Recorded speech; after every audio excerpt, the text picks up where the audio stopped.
All right, everyone, welcome to another 90-day recap chat. This is Irene CBiz Media, where we talk faith, love, and trends. 90 Day is one of the shows that we review here and we recap, and it is a reality show that follows real life couples.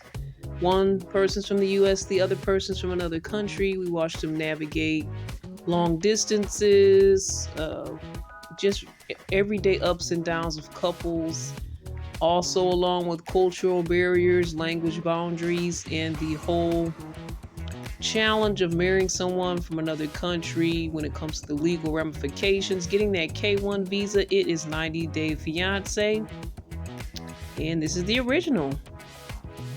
Let's get into these couples, starting with Amani, Matt, and Ani. So, Matt and Ani Amani had a heart to heart, and they were talking about Ani and the fact that she's supposedly more into Amani than Matt. So Amani's like, I'm gonna take things into my own hands, and I'm gonna set up a date for my husband and our third person in this throuple so that they can get closer and connect. She said it was weird. It's the first time she ever set her own husband up on a date, but she thinks this is going to make them all grow closer. So they get one-on-one time, and they both kiss Amani goodbye as they're at this restaurant. Looks kind of like a taco stand, but it's like a little bit, it's sheltered, so it's a little bit more enclosed, but it looks like a cute little taco stand where they're sitting and eating. You get to watch the guy make the tacos in front of you. Kind of fun looking. And, he spills the beans about what Amani said, that Ani said she feels closer to her than she does to him. And he just says, I'm a little jealous. And she explains that she needs to feel him, have more reaction from him, and feels like he cares and he wants her. And he said he does care for her. He said, you may also be my wife one day. She says, kind of off to the producers, that I'm not their doll. They have to show me that they really love me, or show me that you really love me as far as Matt is concerned. So they're kissing, holding hands. They end up walking out on the beach, and Ani says she's feeling good about this. He returns and tells her things went well. He returns back to his wife, and Amani has been they have been sending Amani money through her ex, Ray. The guy named Ray is supposed to be American, so now she wants to delve into that and get rid of all the red flags and issues that their little throuple is having. So she's checking off all the list, and Ray is one of them. She does want to know why are they sending money through her ex? And it may have to do because he's American and she's not. I mean, that could be why. But she wants to be sure what's up with this guy. She needs to close this chapter. So they put together a private meeting that Ani knows nothing about. So they're supposed to be meeting him soon. Once he gets to the place to meet up, they say Ray doesn't look like Ray. Who is this? So they leave us on this question mark of who is this guy, Ray. And we saw previews questioning who is really an Ani as well. So it's interesting. This whole scenario is weird. He's on a date with the third person in their relationship, and now they're going to talk to this guy, Ray. This is probably something you guys probably should have did a long time ago. It seems kind of fishy. And the whole mystery of it all, it's got me intrigued. So I do want to see who this guy really is.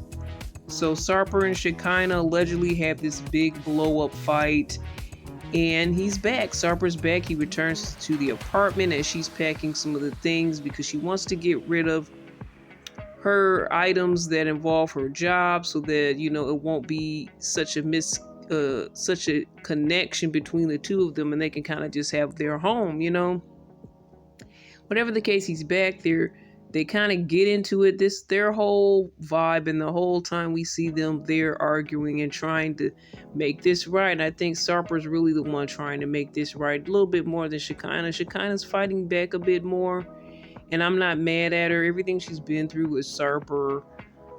He was very misogynistic in the beginning of this, and she was like so subservient that it was like everybody was mad. But to me, she's making a little more sense by standing up for herself, but I don't know if she's doing a little bit too much. Like she's either on one end or the other.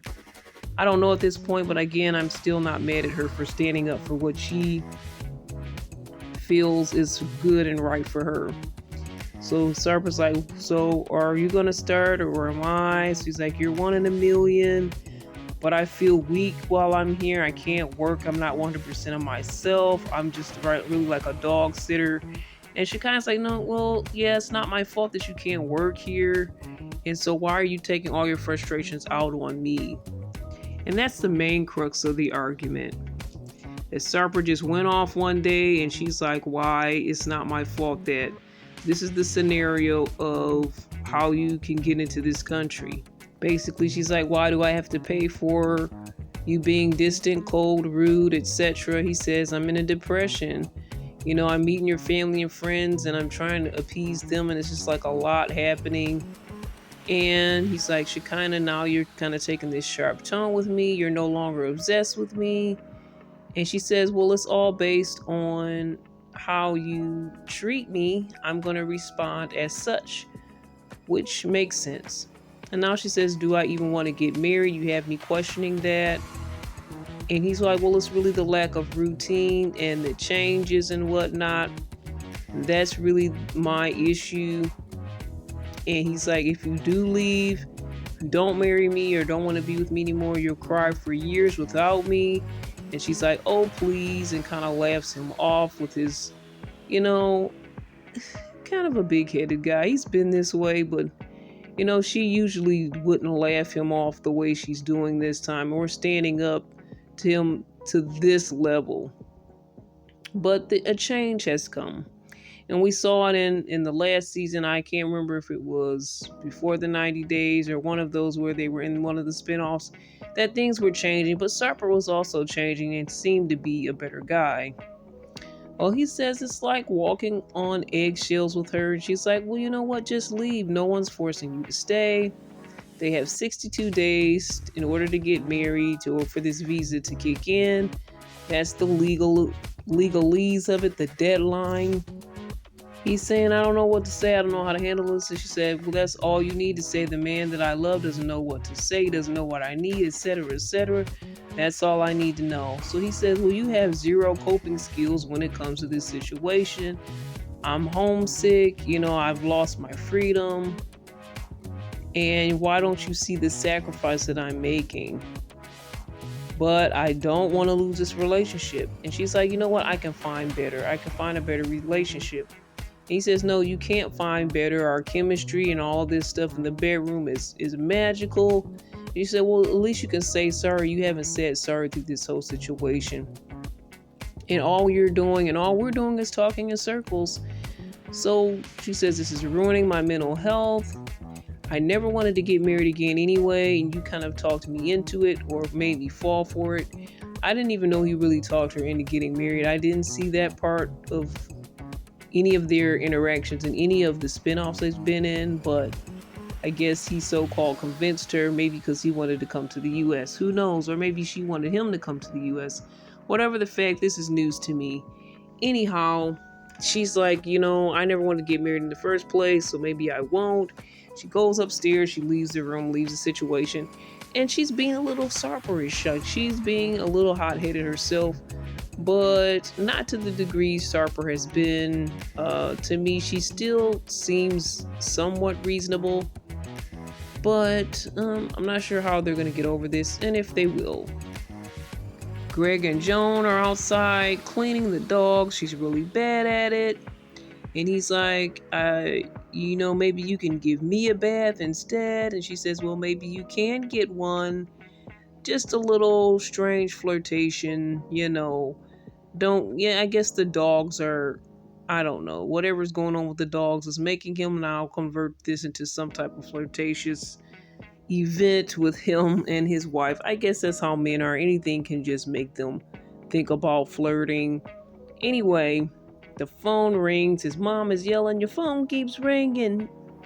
So he goes in the house. The dogs run off and go crazy right after their bath, and Jones trying to chase them around and catch them. Greg comes back out and is like, "You know what? That was the job I interviewed for." It's like, "I got the job." And they hug and they were excited. She's like, "No, no going back to Uganda for me. God answered our prayers." And she's like, "I can't wait till we get our own place. We're going to get our own house soon. We're going to save up. It's just going to be us." So the two go out on the town to discover New York and celebrate. He knows New York, but he's showing her New York for the first time. He's got her doing all the accents, like "how you doing" and all of this as they prepare to go. And it's cute how they're mimicking each other, and she's pretty good at the accents. They hit Times Square and the lights excite Joan, and it's fun to see her really excited and see New York for the first time and see them laughing and having fun together because they've really been fighting about him getting this job. So this is a time when we get to see the lighthearted, fun side of these two. Now that they don't have to worry about the job situation, they pick up a New York slice, which is basically a slice of pizza, and she likes it. She's into it. She sees the yellow cabs everywhere. She's saying it reminds her of scenes from movies. And he's like, "You know what? I shouldn't be spending all this money, but I also got us a nice room. And I'm going to continue to rock your world as I've done so far, showing you New York." And she's like, "I can't wait." Happy the two of them can share this time together is what they say. And Greg is giving me New York Guido. I guess he always had that Guido vibe. But I'm saying, don't mess this up, sir. You better be at your new job on Monday or whenever you're supposed to start, because you guys are having too much fun and you can't mess this up now. You really can't. She said, she was really trying to motivate Greg at the time. And, again, we can have that conversation about motivation. How do you motivate your partner? And it seemed a bit harsh, and she even admits that. But they're enjoying alone time. They're getting the room. He's putting the pedals on the bed, doing this before she goes in the room, pops the champagne. And she says she appreciates him. But, she did push him pretty hard, but she was trying to see that they had a good future. So they're enjoying the champagne and the pedals and everything and saying "I love you" and all these things. And she was thinking back to herself, maybe she was a bit too harsh with him. But at this time, they're just enjoying each other. And she's like, "I'm going to get into something more comfortable. You did a good job setting the room up." And he says goodbye to the cameras. And I'm like, I'm glad he said goodbye to the cameras so soon because, sometimes they show a little bit too much. I don't want to see people coming out in their skivvies. And to me, I feel like some things are better off between the couple. It is what it is, but I'm glad he sent the cameras out. He doesn't want anyone looking at his lady. He doesn't want the cameras on his lady but him. And that's respect. Maybe in the future we'll talk more about motivation and how you can motivate your partner, because I think this is a pretty good story and example of, in a way it worked. In a way, I do kind of think it was harsh. She's thinking about it after the fact. But I think it's a good conversation to have. Jessica, Juan, and I believe the baby's name is David. He's crying in the back of the car. They're on their way to check out the wedding venue. And it's going to end up possibly being a winter wonderland wedding because of the weather there. The leaves are dead. Juan feels there's more of a big deal for women than men when it comes to all this wedding planning stuff, but he's here for it to support his wife. It's really Jessica's day, she said, featuring Juan. It will be cold. And the lady that's showing them the place says, I'm going to have blankets, and if it does snow on you guys, I'm going to have umbrellas. And Juan's like, "Well, thanks a lot," but he's kind of like lackluster thanking her because he doesn't want to be out in the snow with some umbrellas and blankets during his wedding. And he's from Colombia. I totally get it. Even if you're not from Colombia, that doesn't sound fun to me at all. He said it's going to be too cold for some of his Colombian family members that are coming in for the wedding. And I'm like thinking to myself, why not do this indoors? And he's thinking to himself, well, where's the Colombian themes? I need a little bit more of my Colombian culture here. Uh, and the lady did say, finally, if you guys need to move the wedding inside, you can do that. So Jessica's complaints is basically it's been 2 years, and why is he just now trying to put in some input for this wedding? And basically, they made the baby. He got the girl. This is what he really cared about. The 2 year engagement, the weddings, really not what he cares about. Like, it's backwards, but a lot of people do this backwards thing where they make the baby first and all of that, and then when it comes to the wedding, don't really care too much about the wedding. Well, especially on the guy's end, not the girl. Usually the girl's very much into the wedding and wants this wedding. She's saying, well, Juan, it's up to you. He said, well, it looks boring. Where's my culture at? And Jess is like, what do you want then?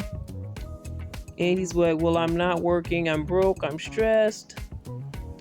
That doesn't really answer how he wants his culture to be represented, but we'll see if he ever gets what he desires when it comes to that. But then he kind of falls back on talking about something that she doesn't know, and that's that his job called him the cruise ship, and he doesn't know if he should tell her or not tell her. So going back to the wedding planning thing, I was in a similar scenario. I didn't have the baby first or anything like that. Didn't get that deep into the relationship, but was planning a wedding with someone and they were not very attentive. They were like, whatever you say. And I guess it's something that guys do. But for me, it felt like they weren't into it. And I don't think Juan is just not into it. I think it is kind of a guy thing. But I think for the person I was with, it could have been a little bit of both. But it's good to see that it could just be a guy thing too. And it's not just that the person is not into you or not into it. So Juan hits the gym with Herbie. He kind of gives us a backstory of his gym life. He loves going to the gym. When he was a kid, he was little and scrawny, and the girls weren't into him. When he started going to the gym, that all changed, especially the ladies. So he's still a ladies' man. You can't be too much of a ladies' man anymore, sir. You got to be a one lady man here.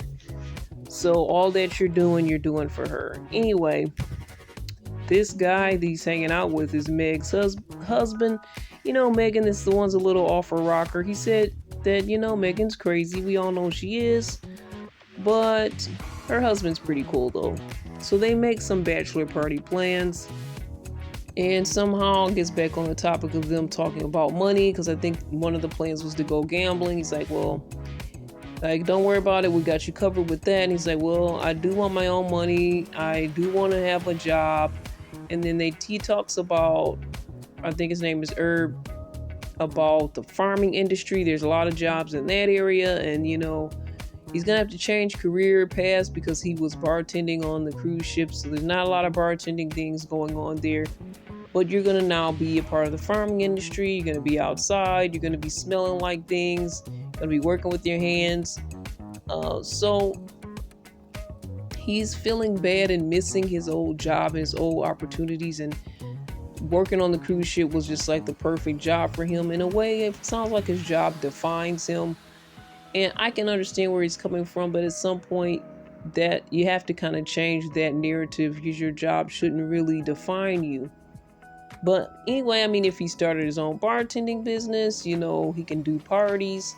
He could do some other things in order to get the ball rolling, but I don't know how steady that money's going to be. He may have to travel outside of his city. They're in a small town, but if you want something, why not go out and get it and enjoy? Anyway, he wants back on that boat. He's not thinking about starting a small business. He did say that, again, he was called about getting his job back. He did leave the door open to work on the boat. He didn't say that he was completely leaving, but she doesn't know that. Herb knows now that that's kind of the scenario. He's like, well, You really can't leave her alone with the baby and kind of having her in the same scenario again. So he's giving me a little bit of Megan in his concern for Jessica, but he is very well founded in stating this information. I think it's good that it's a guy looking out for that scenario of a woman have to do everything on her own. And it would be better if Juan, her own husband, would actually look out for that. But we'll see how things ensue as their story continues.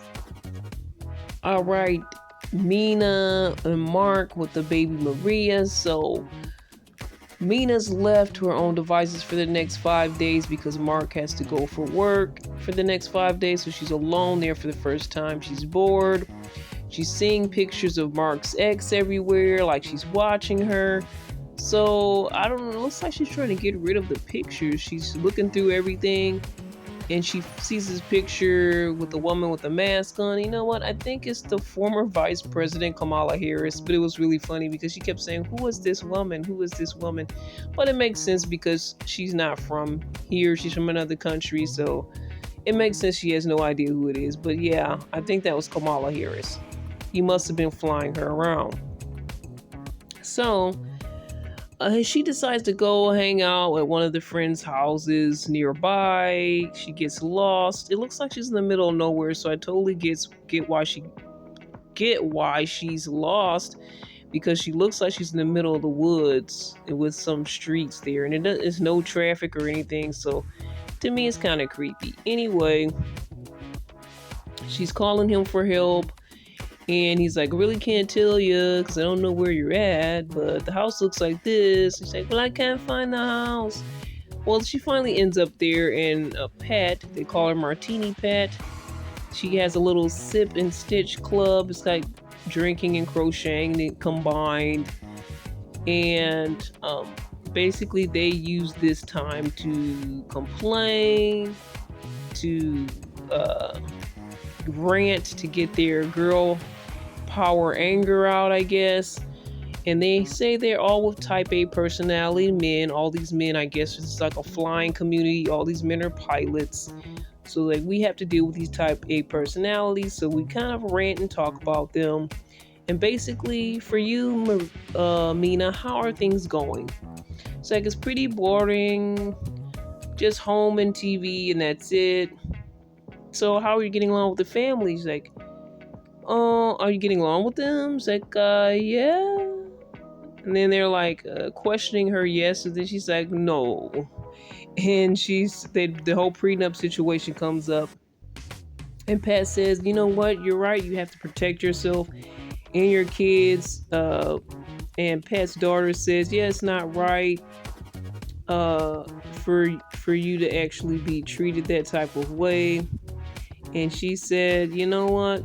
I will sign it for one condition: if he legally adopts my kid. And Pat is really upset, and she's really upset for her. Because Mina's counting on him with the two kids, and there's really no guarantees. One kid is his and the other isn't. And Mina says, you know what? I've given up everything to be here for him. If he's not going to make this compromise, I'm leaving. So what do you guys think? Should he adopt her kid? I mean, like I was saying before, when you have a prenup, it should be both people are making conditions. She may not have a lot of assets, but she has a right to put in some of the things she feels is important to her in order to sign that prenup. You can set the agreement the way you want to set it. It doesn't just have to blanket be you don't get anything if this relationship ends. Of course, if you have that baby, you're for one going to get child support. That's an automatic because she does have one child with him. She wants to secure, the future with her other child, which where's the dad involved in that? And I don't know if Mark may be concerned about that because stepping on the other father's toes really may be an issue for him. And being basically responsible for another human being that you didn't bring in the world. But I don't think that will be a big deal because, you know, he's a pilot. He seems to be doing well financially. I don't think it'll be a big deal to bring the son on because he's trying to get him to the U.S. anyway. I think the biggest deal made for, if in my mind, would be, okay, we have to talk to his dad, unless the dad is completely dropped out of the picture and they can't reach him and he's not, you know, then it should be an easier process, I would assume, to adopt him. And she's like, I left my job and everything, I need to secure myself as well. I mean, I'm sure you can get some level of alimony. I mean, I don't know if that's an automatic thing. Maybe he's just afraid that she's going to take 50% of what he has. But whatever the case is, I believe, again, if you guys can come to a settlement of how much this and that. And it's kind of, I understand why people don't want to do it, because it's like, hey, I'm planning for our relationship to end. But in a way, it's very thoughtful, because if you do it before you guys get angry and upset and all of that and hate each other, it also shows how thoughtful that person is, how much accommodations that they will make for you, the kind of heart that this person has. Because if this person really wants to give you zero and leave you in the dumps in the prenup, then maybe they'll do that in life generally. And also, you can think of that on the other person's side as well. If this person doesn't want the prenup because they want to take everything from you and they want to get what they want to get out of you, then it's questionable as well. Again, you guys can set the terms as far as I know. So I don't see anything wrong with them doing this, as long as they both can set terms. And she's set one now, and that one is adopt her son. I honestly don't think it's unreasonable. Let's see if she has some more demands. All right, let's go to Maddie and Stevie. Stevie goes out to get some smoothies while Maddie pines over their whole argument yesterday and the whole questionable ability for sexuality. I think that other word was not a real word. That's why it was so difficult for me to say it. But she picks up a couple of smoothies. He's like talking to himself, playing with the cat, like, and questioning why she won't just say whether she's bi or not.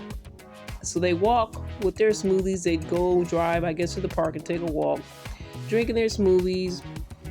And I'm just looking at his chain, and his chain is just not working for me.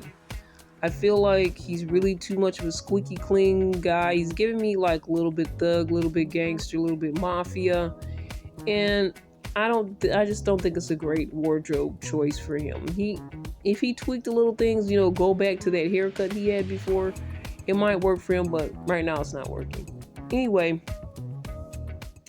he's trying to get her to see his concerns about, he just wants to know, her thought process and how she's feeling before they get married, so he won't be surprised in the aftermath. But she's so defensive, and she finally says no, she's not attracted to women, probably just to get him off her back. But she asks him, is that really what he wants her to say first before she says no? So then he's questioning that, and she said, this is what I thought was going to happen. You're going to question whether I say no or not. She says, I just want you. I'm in a relationship with you. It really doesn't matter. He says he doesn't want to marry her again and find out, surprise, this is what I want. She wants him to let it go. He says that she would have normally gone out of her way to reassure him on an issue that they had between each other, but this time it's been different. And she's also saying, he asked, don't you want to know my preferences and whatnot? And she was like, well, it doesn't matter. Right now I want to be with you, and it's okay if you change your mind later on.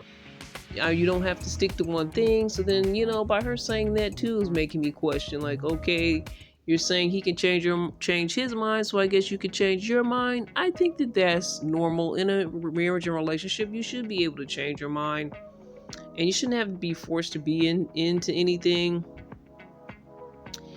Because a relationship and a marriage, things alter and change. It's not going to be the same. You change over time, over years. But something as big as your sexuality, I think you need to have some type of inkling of whether that's about to change or not. Could you just be honest and transparent with him, where there's some experiences in your past? Come on, Stevie. Why are you so defensive about this still? And finally, with Sean and Aaliyah, the wedding is less than a month away. They're making a little outfit for the dog. The dog is going to have a costume change from the wedding to the reception. I think that's so cute. A little much, but for a wedding, it's fun. As long as this is not an everyday event, I'm here for it, and I'm sure the dog will probably try to rip those things off anyway. Sorry if that happens, but feeling excited and anxious. What are you feeling? And that's what Aaliyah says. Any second thoughts? And not really, but there are some things that they need to work out as far as the transitioning, and confused about that, how it's affecting their intimacy. It's not wonderful because Aaliyah's still insecure with their body and wants to look more feminine and not ready to be more intimate yet. Aaliyah feels guilty about, the intimacy issues, but also, wants to please him, but also wants to feel good about herself at the same time. So they want to move forward in their transitioning. And Sean's issue is, you're not really talking to me about some of these things you're doing, and you're kind of dropping bombs. And one day I hope you don't drop this surgery bomb on me that basically you're doing reassignment surgery in a couple weeks, and I'm the last to know. But Aaliyah does say, I made an appointment to go to the doctor. So it's like, well, let's go together, because I have questions too. Let's both ask these questions. Sean is trying to roll with it, but he said, there's some limitations at some point. He's can't sign up and sign on for everything that he's not going to be happy with either. So they go to the consultation, and Aaliyah forgot the doctor's name.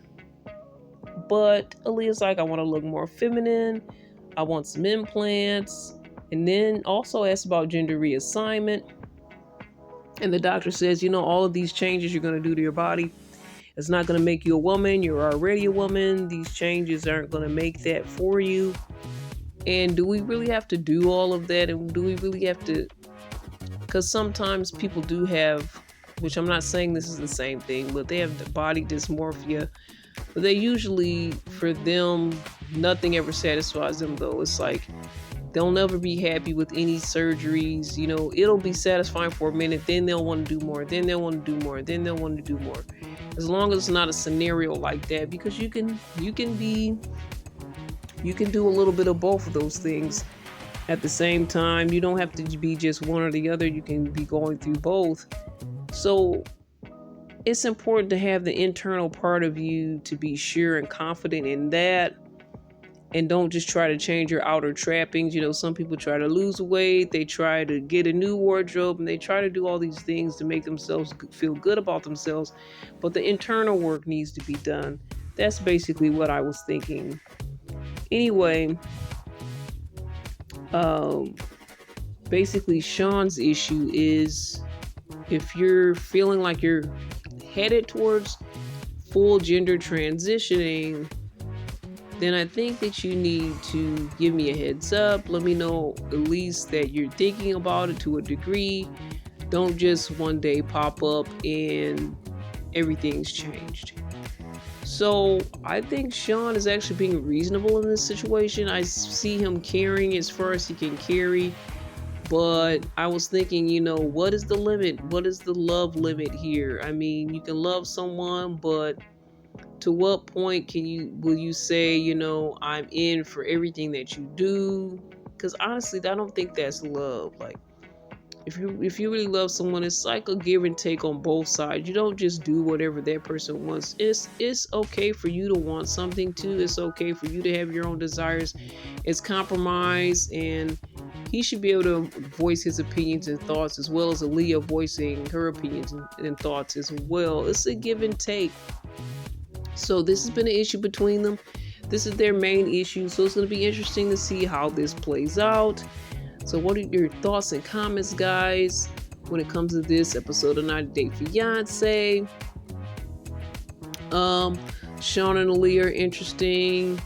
It's going to be interesting to see what Ani is really up to here. Does she have some hidden agendas when it comes to the throuple? Stevie and Maddie are kind of annoying me with this topic. Is there something that needs to come out, or is it not? I'm still have a question mark on that. Sarper and Shekinah, their little argument is also just not being very fruitful and not very entertaining either. So I don't know where they're going to be headed. Greg and Joan, they had a good day. So at least somebody had a good day in this scenario. All right, guys. So we're going to talk more faith, love, and trends as we recap, we chat.